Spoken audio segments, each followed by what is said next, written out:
여러분 안녕하세요. 생강남 ETF입니다. 이번 한 주도 계속해서 시장이 큰 변동성을 보이면서 많은 투자자분들에게 적지 않은 긴장감을 주고 있는 상황인데요.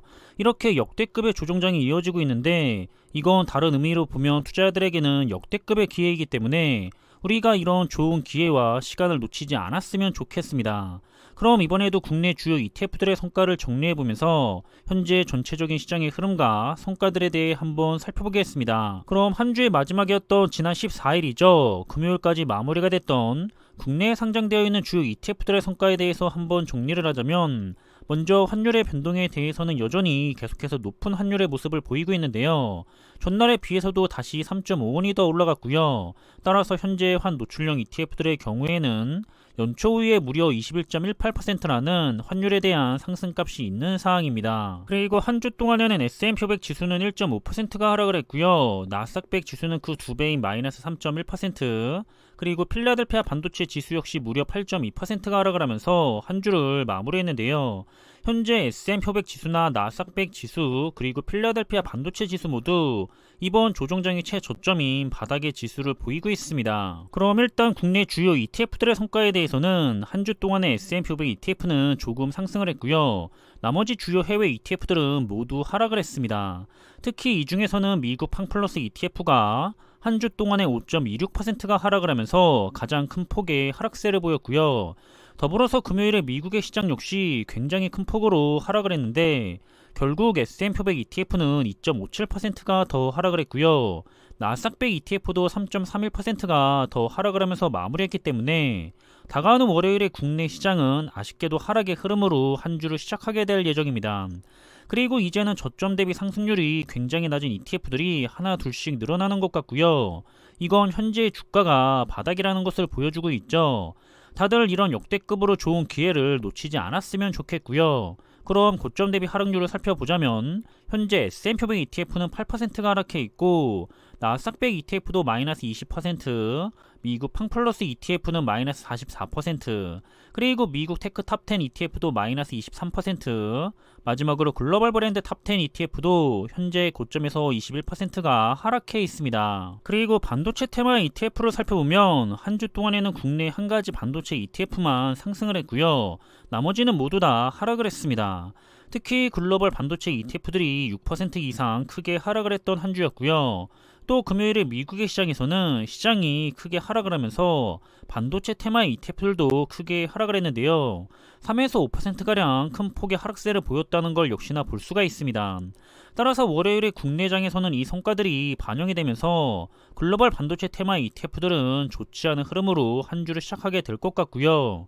그럼 고점 대비 하락률을 살펴보자면 현재 국내 반도체 ETF들은 34에서 40% 정도 하락해 있고 가장 중요한 글로벌 반도체 ETF들은 마이너스 31에서 32%, 그리고 중국의 반도체 ETF도 현재 고점에서 36%가 하락해 있습니다. 다음 살펴볼 부분은 미래자동차와 관련된 국내 ETF들인데요. 이 분야들은 그래도 한 주 동안에 2차전지 테마 ETF들이 괜찮은 모습을 보였는데 유일하게 글로벌 2차전지 ETF만 하락을 했고요. 중국의 2차전지 테마 ETF들은 가장 좋은 흐름을 보이면서 3% 이상 상승을 했습니다. 반면에 자율주행과 스마트 모빌리티 테마 ETF들은 모두 다 하락을 했고요. 그리고 금요일에 미국의 시장에서는 글로벌 2차전지 테마 ETF가 시간의 장에서 크게 반등을 하면서 소폭 상승을 했지만 역시 자율주행과 스마트 모빌리티 테마 ETF가 모두 추가적으로 하락세를 가져갔고요. 하락의 폭은 역시나 굉장히 큰 편을 보이고 있습니다. 따라서 월요일에 국내장에서는 이런 흐름들이 반영이 될 예정이고요. 그럼 현재 고점 대비 하락률을 살펴보자면 국내 2차전지를 대표하고 있는 타이거 2차전지 테마 ETF가 28%가 내려가 있고 중국을 대표하고 있는 차이나 전기차 ETF도 마이너스 30%, 그리고 글로벌 2차전지 ETF는 마이너스 17%, 글로벌 자율주행 테마 ETF도 마이너스 23%, 마지막으로 미국의 스마트 모빌리티 테마 ETF 역시 현재 고점에서 40%가 하락해 있습니다. 다음은 메타버스와 클라우드, 사이버 보안, 그리고 혼합 테마와 관련된 국내 ETF들인데요. 이 분야들도 한 주 동안에는 하나도 빠짐없이 모두가 하락세의 흐름을 보였고요. 특히 가장 눈여겨보고 있는 글로벌 메타버스와 클라우드, 그리고 사이버 보안 테마 ETF가 이번 한 주 동안에는 큰 폭으로 하락을 했습니다. 또 저점 대비 상승률도 다른 분야들에 비해서는 상대적으로 낮은 편이라서 현재 주가들은 바닥권에서 흘러가고 있는데요. 이렇게 위기를 맞이하고 있지만 반대로 좋은 기회임에도 분명하다고 생각을 하고 있습니다. 그리고 금요일에 미국의 시장에서도 글로벌 메타버스와 클라우드 그리고 사이버 보안 테마의 ETF들은 모두 하락을 하면서 한 주를 마무리했는데요. 역시나 이 흐름들은 월요일에 국내장에서 반영이 될 예정이고요. 그럼 현재 주요 ETF들의 고점 대비 하락률을 살펴보자면 글로벌 메타버스 ETF가 37에서 40% 정도 내려가 있고요. 클라우드 ETF는 마이너스 41%, 사이버 보안 ETF도 마이너스 16%, 그리고 글로벌 BBIG 테마 ETF도 현재 고점에서 24% 정도 하락해 있습니다. 다음은 헬스케어와 바이오 그리고 친환경과 관련된 ETF 종목들인데요. 이 분야들도 최근에는 시장과 함께 내려가고 있는 중이고요. 한 주 동안에는 중국의 클린 에너지 ETF가 크게 올라갔지만 다른 대부분의 ETF들은 큰 폭의 하락세를 보였습니다. 그리고 금요일에 미국의 장은 미국의 클린 에너지 ETF가 다시 4%가 넘게 급락을 하면서 마무리했고요. 탄소 배출권 ETF도 2% 정도 하락을 하면서 마무리했던 모습인데요. 역시나 월요일에는 이 흐름들이 국내 장에 반영이 될 거고요. 그럼 상대적으로 고점 대비 하락률이 현재 크게 잡혀있는 ETF들을 살펴보자면 아리랑 수소테마의 ETF가 39% 정도 하락해 있고 KB스타 수소테마의 ETF 역시 마이너스 28%, 그리고 탄소 배출권 ETF들이 현재 고점에서 29% 정도 하락해 있습니다. 그럼 마지막으로 살펴볼 분야는 가치주 ETF와 함께 명품과 배당, 중국, 그리고 미국의 ETF 산업에 투자를 하는 ETF들인데요. 이 분야들은 한 주 동안에 그래도 배당주 ETF들은 모두 상승을 했고요. 아쉽게도 남은 주요 테마의 ETF들은 모두 다 하락을 했습니다. 특히 가장 많이 내려가 있는 중국의 항생테크 ETF가 7%에 가깝게 가장 큰 폭의 하락을 보였고요.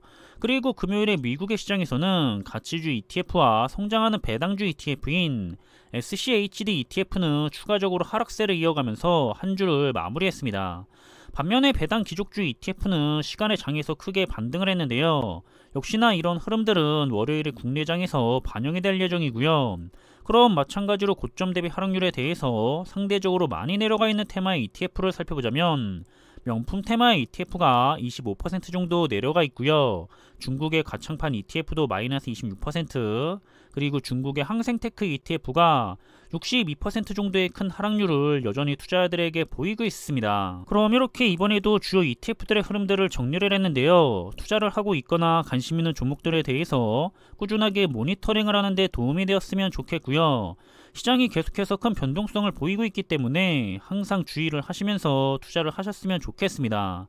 그래도 이번 역대급 조정장으로 인해서 마찬가지로 우리 투자자들에게 역대급의 기회를 주고 있기도 한데요. 각자 자신만의 투자의 가치관을 가지고서 좋은 투자를 계속해서 이어가셨으면 하는 마음입니다. 이번 조정장도 끝나고 나면 좋은 투자를 하셨던 분들은 반드시 웃게 될 거고요. 그럼 이번 영상의 내용은 여기서 마무리하겠습니다. 저는 다음에 더 좋은 정보들을 가지고 다시 찾아뵙겠습니다. 감사합니다.